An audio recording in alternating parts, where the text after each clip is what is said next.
इस पार्ट में लिखा है 0 -4 -8 -12 डैश डैश। A1 0 हो जाएगा, A2 -4 हो जाएगा, A3 -8, A4 -12। पहले तो ये देखना है कि ये एपी में है या नहीं। एपी में है या नहीं देखने के लिए A1 तो सीधा ही पता है आपको 0 है, और ये एपी में है या नहीं ये देखने के लिए आप A2 माइनस A1 करके देखोगे। तो A2 माइनस A1 करते हैं तो -4 माइनस में 0, आपका आंसर आया -4। दूसरा A3, अब A2 में से तो A1 माइनस किया, A3 में से A2 माइनस करेंगे, ये जो बीच का गैप बराबर आ रहा है तो ही एपी में है। A3 माइनस A2, और ये आपका आया A3 है आपका -8। बहुत सारे बच्चे यहाँ गलती करते हैं, 8 माइनस में -4, मोस्टली गलती यहाँ करते हैं। तो ये -8 और माइनस माइनस ये हो जाएगा प्लस का 4, आंसर आया -4। कुल मिलाकर ये दोनों चीज आई बराबर, और ये इक्वल आए, इक्वल है, तो ये एपी है। यहाँ पे डी कितना बोला जाएगा? डी बोला जाएगा डी इज इक्वल टू -4। इस एपी के लिए डी इज इक्वल टू -4। अब आगे की चार टर्म आपको दे रखी है, पांचवी टर्म A5 निकालना है। तो A5 जो A4 है उसी में आप डी ऐड करते जाओगे, -12 इसमें ऐड कर देंगे माइनस का 4, और -12 माइनस का माइनस प्लस माइनस हो जाएगा, और ये -16 आएगा। ऐसे ही A6 हो जाएगा आपका, जो -A5 बना है उसके अंदर फिर डी जोड़ देंगे, -16 और प्लस में फिर -4, हर बार डी ऐड होएगा, तो -16 -4 -20। और A7 हो जाएगा, जो A6 है उसके अंदर हम फिर डी जोड़ देंगे, तो ये ऐसे होएगा -20 -20, और इसमें प्लस में -4, माइनस का 4 और माइनस का 24। आगे की तीन टर्म हो जाएंगी माइनस का 16, माइनस का 20 और माइनस का 24। नेक्स्ट पार्ट पे चलते हैं। नेक्स्ट पार्ट में है, आपको ये बताना है कि ये जो -1/2 -1/2 -1/2 ये आपका एपी में है या नहीं। ओके, तो एट्थ पार्ट है -1/2, फिर अगेन -1/2, अगेन -1/2। कुछ बच्चे इसको ऐसे बोल सकते हैं, अगेन -1/2। चार टर्म हो गए अपने पास, A1 A2 A3 A4। कुछ बच्चे इसको ऐसे बोल सकते हैं कि ये तो एपी में नहीं दिख रहा है, लेकिन एपी में सारे के सारे रियल नंबर आपके डी हो सकते हैं, इरेशनल नंबर्स को छोड़कर। तो आपका जीरो भी तो डी हो सकता है। यहाँ पर फर्स्ट टर्म आपको पता ही है, फर्स्ट टर्म -1/2 है, लेकिन यहाँ पर कोई भी चेंज नहीं आ रहा है, कोई भी चेंज नहीं आ रहा है, डी इज इक्वल टू 0 है। A1 वही A2 है, मतलब कुछ भी नहीं जुड़ा। या फिर ये कह दो कि -1/2 में से -1/2 माइनस करेंगे तो 0 आएगा, तो A2 माइनस A1 आपका यहाँ पर 0 आएगा। क्यों 0 आएगा? -1/2 में से -1/2 माइनस करोगे तो क्या आएगा? -1/2, इसमें से माइनस का 1/2 ही माइनस करेंगे, तो यहाँ से सीधा दिख रहा है कि माइनस का 1/2, माइनस माइनस खुलेगा प्लस का 1/2, और ये आपका कैंसिल आउट होके 0 बचा। तो सेम ऐसे ही A3 माइनस A2 ये भी 0 आएगा। तो यहाँ से पता चल रहा है कि आपका D इज इक्वल टू 0, और A1 जो भी था। तो इसकी नेक्स्ट ये 4 टर्म्स तो लिखी हुई है, A5 ये भी आपका A4 के अंदर 0 ऐड होएगा। A4 है माइनस का 1/2 प्लस में 0, कुल मिलाकर माइनस का 1/2। A6 भी माइनस का 1/2 प्लस 0, आपका माइनस का 1/2। और A7 भी माइनस का 1/2 plus 0 is equal to minus का 1/2। तो A5 A6 A7 इसका ये हो जाएगा। नेक्स्ट पार्ट पे चलते हैं। नेक्स्ट पार्ट में बोला गया है कि 9 सब में 1 1 3 9 27। तो A1 आपका 1 हो जाएगा, A2 आपका 3 हो जाएगा, A3 9 है, A4 27 है। हमारा सेम तरीका रहेगा चेक करने का। A1 इज इक्वल टू 1 है, ये तो हम बता सकते हैं, लेकिन हमें बताना है कि ये AP में है या नहीं। AP में है या नहीं बताने के लिए आपको सेम तरीका अगली टर्म में से पिछली टर्म माइनस करेंगे। A2 में से A1 माइनस करते हैं तो यहाँ पे 3 तो है A2 और A1 है -1। A1 है आपकी 1 तो माइनस में 1 हो जाएगा। आपका आंसर 2 आया यहाँ से D आया 2। लेकिन अगर आप A3 में से A2 माइनस करते हो तो आपको A3 आपका 9 है, 9 में से 3 माइनस करेंगे तो ये आया 6। ये आपका इक्वल नहीं है, नॉट इक्वल। अगर ये इक्वल नहीं है तो आप कह सकते हो कि ये डेटा AP में नहीं है और इसमें D भी कुछ भी नहीं है। सेम ऐसे ही अगला पार्ट जो 10th पार्ट है उसमें A 2A 3A 4A। तो 10th पार्ट के अंदर A 2A 3A 4A, ये A1 हो जाएगा, ये A2 हो जाएगा, ये A3 हो जाएगा, ये A4 हो जाएगा, डैश डैश ऐसे चलता रहेगा। अब आपका यहाँ पे जो A1 है, A1 आपका A ही है। यहाँ पे हम T1 T2 T3 T4 भी ले लेते तो ज़्यादा बढ़िया रहता, क्योंकि ऊपर वाली टर्म A में ही है, कंफ्यूज नहीं होना। और D निकालने के लिए क्या करेंगे हम? D निकालने के लिए हम पहले में तो वैसे A2 माइनस A1 कर देखेंगे कि पहली दो टर्म के बीच में गैप क्या है। 2A माइनस में A। बहुत सारे बच्चे यहाँ पे गलती करते होते हैं, ये गलती नहीं करनी है। जब भी वेरिएबल और कोफिशिएंट साथ लगे आते हैं तो मिस्टेक कर देते हैं। A3 माइनस A2 करेंगे तो ये आएगा 3A माइनस 2A और ये आपका A ही आया। कुल मिलाकर दोनों इक्वल आए तो यहाँ पर D इज इक्वल टू आपका A है। ये इस AP, ये आपकी टर्म सारी AP में है। और अब आपको A5 लिखना है तो जो A4 है वो है 4A।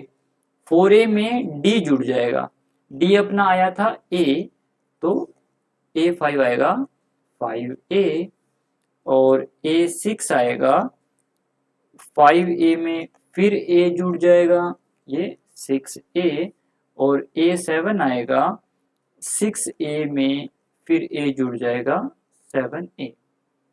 अगले पार्ट पे चलते हैं। अगला पार्ट है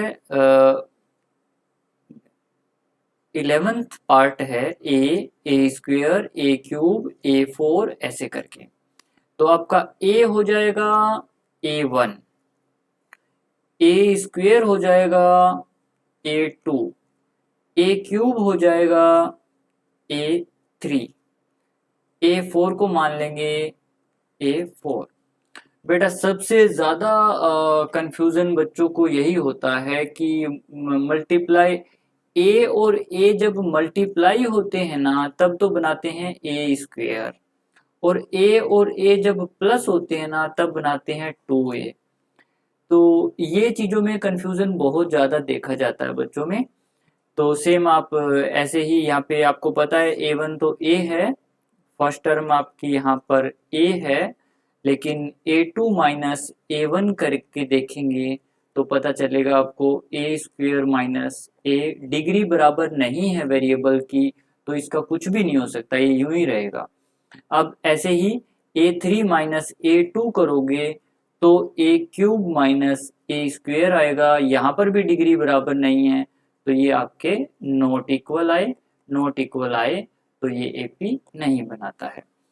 अगला क्वेश्चन है आपका 12th पार्ट में क्या है, √2 √8 √2 √8 √18 और अंडर रूट 32। थोड़ा सोल्व करके देखेंगे, क्या पता ये एपी में मिल जाए। ये A1 है, ये A2 है, ये A3 है, A4 है। फर्स्ट ऑफ ऑल सोल्व करेंगे कि अंडर रूट 8 में से कुछ बाहर भी आ सकता है क्या।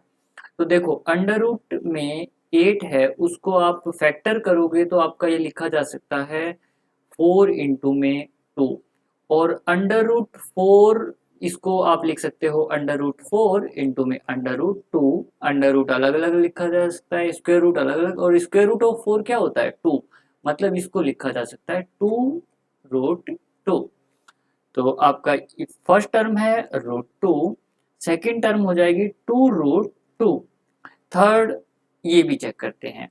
अंडर रूट 18 9 इंटू में 2 लिखा जा सकता है, अंडर रूट 9 इंटू में √2 और 9 हो जाता है 3√2। तो यहाँ पर 3√2। ऐसे ही √16 इंटू में 32 को लिखा जा सकता है, और √16 इंटू में √2 यह आ जाएगा 4√2। अब आपका ये 4√2 अब आसानी से सीधा दिख भी रहा है, पता भी चल रहा है। A1 तो आपका √2 ही है, और A2 माइनस A1 करेंगे तो 2√2 में से √2 माइनस करेंगे, आंसर आएगा √2। और ऐसे ही A3 में से A2 माइनस करेंगे तो 3√2 माइनस 2√2 ये भी आएगा √2। बेटा मैं एक बात बताता होता हूँ हमेशा, जब भी आप स्क्वायर रूट की टर्म है और बाहर कोई कंप्लीट नंबर है, तो आप √2 को x की तरह ट्रीट कर सकते हो। जैसे कि सपोज करो ये तो इक्वल आया, पहले इसको पूरा कर देते हैं, ये इक्वल आया और ये आपका d इज इक्वल टू आपका √2, ये ठीक है। लेकिन मैं आपको बोलता होता हूँ कि 2√2 है, इसको 2x मान लो।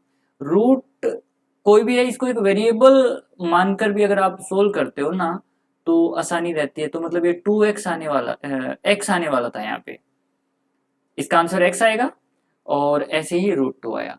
तो नंबर को कोफिशिएंट मान सकते हो, और स्क्वायर रूट में जो भी टर्म हो उसको एक बार के लिए आप x लेट करके और आंसर लास्ट में आप आंसर लिख देते हो तो भी आपका सही आएगा। ये एक ट्रिक है याद रखने की। अब ऐसे ही तो √32, अब d आपका √2 है, तो 4√2 आपकी फोर्थ टर्म है, तो फिफ्थ टर्म हो जाएगी 4√2 प्लस √2, 4√2 प्लस √2 मतलब 5√2। सिमिलरली आपकी A6 हो जाएगी 6√2 और A7 हो जाएगी 7√2। अगले पार्ट पे चलते हैं। अगला पार्ट है 13th पार्ट है। 13th पार्ट में ये दे रखा है √6 √3 √6 √9 √12। तो √3 यूं का यूं A1 हो गया, √6 का कोई इलाज नहीं, 3 और 2 ही फैक्टर बनते हैं तो इसको यूं ही रखना पड़ेगा। ये होता है आपका 3, √9 आपका 3 होता है, ये आपका A3 हो गया। √12 के दो फैक्टर बनते होते हैं, √12 को आप 4 इंटू में 3 लिख सकते हो, और 4 का 2 बाहर आ जाएगा, अंदर रह जाएगा 2√3, तो ये आ जाएगा 2√3। अब ये A4 हो जाएगा। अब A1 आपका अंडर रूट 3 है यहाँ पर, और A2 माइनस A1 करते हैं तो आपको √6 माइनस √3 माइनस हो नहीं रहे हैं कुछ भी सही से, तो आप यूं का यूं रहने दोगे। ऐसे ही A3 माइनस A2 करेंगे तो 3 माइनस में √6, ये भी कुछ भी नहीं हो रहा है, तो इसको भी यूं ही रखेंगे।